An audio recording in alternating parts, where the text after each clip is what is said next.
Assalamualaikum warahmatullahi wabarakatuh. Perkenalkan, saya Rizka Amelia, mahasiswi dari Universitas Negeri Semarang, program studi Pendidikan Matematika Angkatan tahun 2020. Pada kesempatan kali ini, saya akan mepresentasikan hasil artikel saya yang berjudul Kemampuan Berpikir Kritis Matematis Ditinjau dari Self-Regulate Learning. Perlu kita ketahui bahwa berpikir kritis berperan penting dalam proses pembelajaran. Hal ini dikarenakan kemampuan berpikir kritis matematis membantu siswa dapat berpikir rasional dalam mengambil keputusan dan merumuskan kesimpulan, serta memilih opsi terbaik bagi diri mereka sendiri. Selain itu, perlunya kemampuan berpikir kritis matematis dalam pembelajaran akan berdampak pada siswa untuk menghadapi permasalahan dalam kehidupan sehari-hari. Namun, kenyataannya berdasarkan PISA pada tahun 2018 menempatkan Indonesia ke peringkat 73 dari 79 negara yang berpartisipasi dengan skor matematika 379. Menurut Sani, sebagaimana dikutip oleh Sufah dan Agostanto pada tahun 2023, kumpulan soal PISA pada level 4-6 merupakan soal yang melibatkan keterampilan tingkat tinggi, dengan salah satu keterampilan tersebut yaitu kemampuan berpikir kritis, sehingga dapat dikatakan bahwa kemampuan berpikir kritis siswa di Indonesia masih belum optimal. Oleh karena itu, untuk mengatasi permasalahan tersebut, siswa membutuhkan self-regulate learning dalam belajar. Self-regulate learning sendiri merupakan kemampuan individu untuk secara terus-menerus mengelola dan mengatur pikiran, emosi, perilaku, dan lingkungan untuk mencapai tujuan pembelajaran yang diinginkan. Menurut Miatun dan Husna tahun 2020, siswa dengan self-regulate learning yang tinggi memiliki kemampuan berpikir kritis matematis yang tinggi pula. Oleh karena itu, pada artikel ini akan dikaji mengenai kemampuan berpikir kritis matematis ditinjau dari self-regulate learning. Adapun tujuan dari penelitian ini adalah untuk mengidentifikasi, mengkaji, serta membuat kesimpulan terkait keseluruhan dari hasil penelitian yang berkaitan dengan kemampuan berpikir kritis matematis ditinjau dari self-regulate learning. Selanjutnya, metode yang digunakan dalam penelitian ini adalah menggunakan systematic literature review, yaitu metode yang digunakan untuk mengevaluasi, menentukan, dan menginterpretasikan semua temuan masalah riset dalam menjawab pertanyaan yang sudah ditentukan.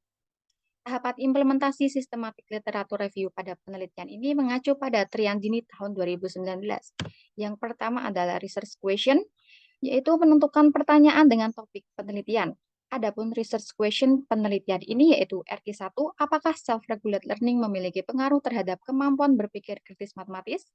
RQ2, bagaimana deskripsi kemampuan berpikir kritis matematis ditinjau dari self-regulate learning? Dan RQ3, bagaimana tren penelitian pada tahun 2019 sampai 2023 terkait kemampuan berpikir kritis matematis ditinjau dari self-regulate learning? Selanjutnya adalah research proses. Pada tahap ini, artikel yang terkumpul merupakan publikasi terakreditasi dan diterbitkan antara tahun 2019 sampai 2023 dan diperoleh melalui penelusuran di mesin pencari Google Scholar menggunakan publish or perish dan berdasarkan kriteria inklusi. Adapun kriteria inklusi pada penelitian ini yaitu satu, literatur merupakan jurnal nasional atau internasional yang membahas tentang kemampuan berpikir kritis matematis dan self-regulate learning siswa pada mata pelajaran matematika. Yang kedua, literatur dipublikasikan pada tahun 2019 sampai 2023. Yang ketiga, literatur menggunakan bahasa Indonesia atau bahasa Inggris. Lalu pada tahap keempat adalah quality assessment. Data yang ditemukan nanti akan dievaluasi dengan mempertimbangkan pertanyaan kriteria evaluasi. Adapun kriteria evaluasi pada penelitian ini yaitu QA1, apakah jurnal dipublikasikan pada tahun 2019 sampai 2023? QA2, apakah jurnal menjelaskan bagaimana kemampuan berpikir kritis matematis siswa ditinjau dari self-regulate learning? Berdasarkan QA yang telah ditentukan, maka penelitian dapat dilakukan dengan ketentuan ya pada pertanyaan yang sesuai dengan QA dan tidak pada pernyataan yang tidak sesuai dengan QA. Lalu pada tahap kelima adalah data collection. Pada tahap ini, data-data untuk penelitian nanti akan dikumpulkan. Dalam penelitian ini, data yang dikumpulkan merupakan data sekunder dan diperoleh dari beberapa tahapan, yaitu yang pertama studi pustaka dilakukan dengan meninjau jurnal-jurnal yang relevan dengan metode SLR dan diperoleh melalui publish or perish. Yang kedua, dokumentasi, yaitu data yang diperoleh akan disimpan ke dalam perangkat lunak Mendeley. Selanjutnya, tahap yang keenam adalah data analisis. Pada tahap ini, data yang telah dikumpulkan sebelumnya akan dianalisis. Yang terakhir merupakan deviation from protocol, di mana memperbaiki padanan kata-kata sesuai kata kunci pencarian di database. Nah, selanjutnya adalah hasil dan pembahasan. Dalam proses pencarian menggunakan publish or perish diperoleh sebanyak 200 artikel berdasarkan kriteria inklusi dan eksklusi. Nah, namun artikel yang digunakan dalam penelitian ini hanya berjumlah 13 artikel, yaitu yang berkaitan dengan kemampuan berpikir kritis matematis dan self-regulate learning. Nah, selanjutnya untuk RQ1, yaitu apakah self-regulate learning memiliki pengaruh terhadap kemampuan berpikir kritis matematis? Menurut Bali dan Tartila, selanjutnya Bastian et al. Dan Wahyudi et al. Menjelaskan bahwa self-regulate learning secara signifikan berpengaruh terhadap kemampuan berpikir kritis matematis. Nah, siswa dengan self-regulate learning yang baik merupakan siswa yang termasuk dalam kategori pemikir kritis karena siswa yang memiliki self-regulate learning akan berani mengemukakan pendapat, berpikir kritis, dan mampu menyelesaikan permasalahannya sendiri. Nah, sikap belajar mandiri akan menjadikan siswa terlatih dan memiliki kebiasaan mengatur setiap tindakannya tanpa bergantung pada pembelajaran orang lain. Nah, selanjutnya, menurut Rahmawati dan Alaidrus tahun 2021, semakin tinggi self-regulate learning yang dimiliki siswa, maka semakin tinggi kemampuan berpikir kritis matematisnya. Selanjutnya adalah RQ2, bagaimana tingkat kemampuan berpikir kritis matematis ditinjau dari self-regulate learning.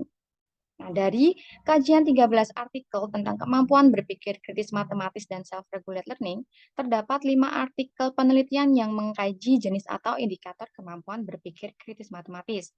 Nah, dari 5 artikel penelitian yang mengkaji atau meneliti terkait indikator kemampuan berpikir kritis matematis, yaitu penelitian dari Nasrullah, lalu Kisala Husaniati, lalu Nizarudin dan Kusmaryono, Winda dan Hendro, dan yang terakhir adalah Prabawati.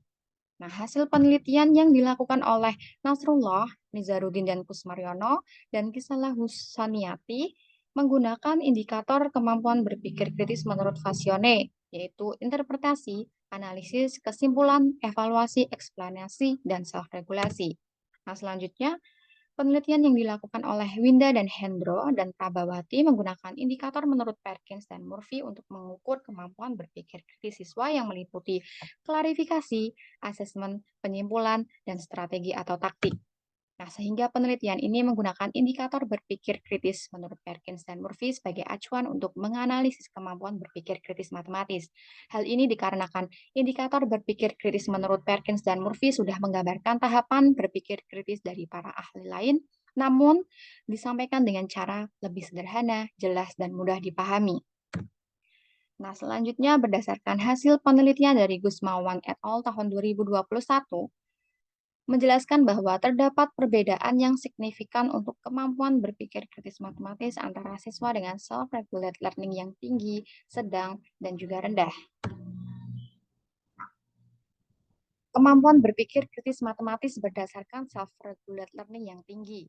Siswa dengan self-regulate learning yang tinggi memenuhi 4 indikator berpikir kritis saat menyelesaikan masalah mulai dari klarifikasi, asesmen, penyimpulan, dan strategi atau taktik.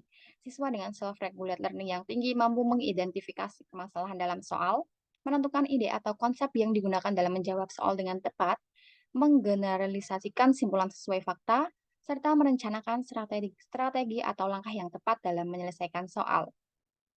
Nah, hasil penelitian dari Winda dan Hendro diperkuat oleh Nasrullah tahun 2023 yang menyatakan bahwa siswa dengan self-regulate learning yang tinggi mampu menyelesaikan tes berpikir kritis matematis sesuai dengan seluruh indikator kemampuan berpikir kritis matematis.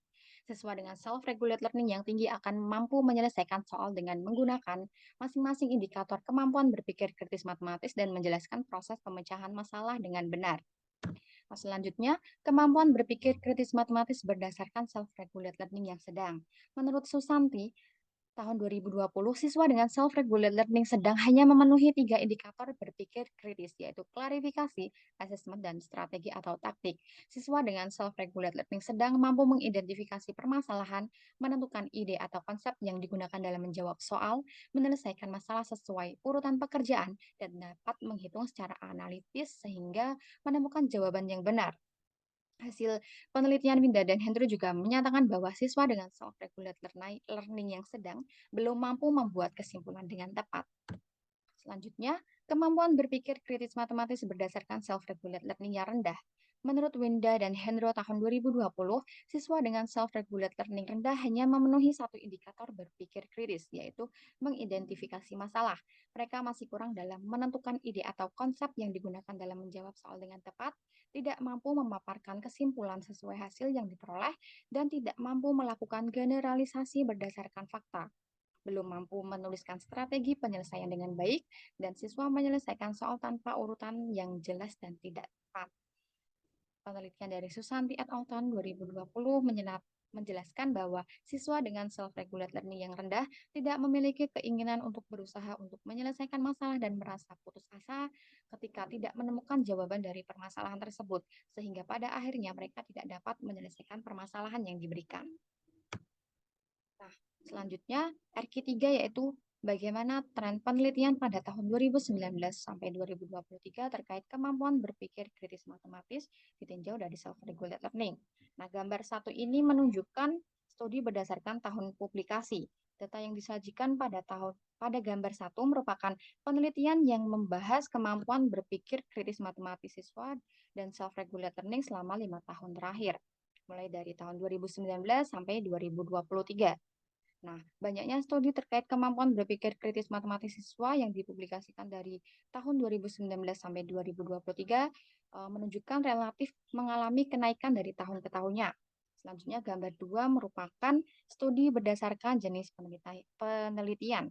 Nah, dari tahun 2019 hingga 2023 dapat dilihat bahwa penelitian mengenai kemampuan berpikir kritis matematis dan self-regulated learning lebih banyak menggunakan mixed method dengan presentasi sebesar 46%.